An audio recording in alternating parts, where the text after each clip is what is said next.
Guys, bakit kaya ang mga Bisaya ay mahilig makipag-away at hindi sila marunong aatras? Sila yung mga taong pag inaaway mo ng una, talagang lalaban sila. Hindi din sila natatakot mamatay kasi nga matatapang talaga sila. At pag maghingi ka naman ng apology, abay tatanggapin nila.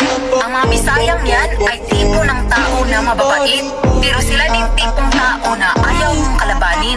Kasi hindi ka talaga aatrasan. Hanggang patayan yan sila, manalo or matalo. Nakakatakot ang mga Bisaya, no? Kasi pwede silang mabait, pero at the same time, pwede din silang worst enemy. Saan kaya nila namana yan? Siguro kay Lapu-Lapu. Si Lapu-Lapu ba yung pumatay kay Magellan? Guys, huwag niyong i-transfer ito sa Bisaya ha, baka yung mga...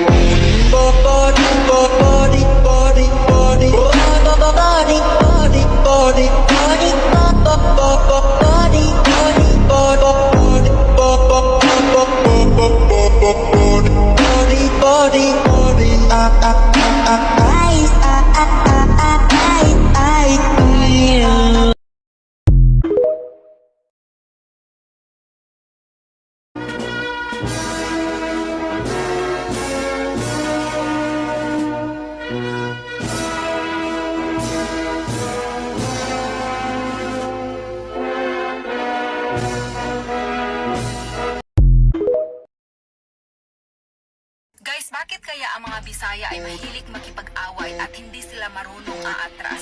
Sila yung mga taong pag inaaway mo ng una, talagang lalaban sila. Hindi din sila natatakot mamatay kasi nga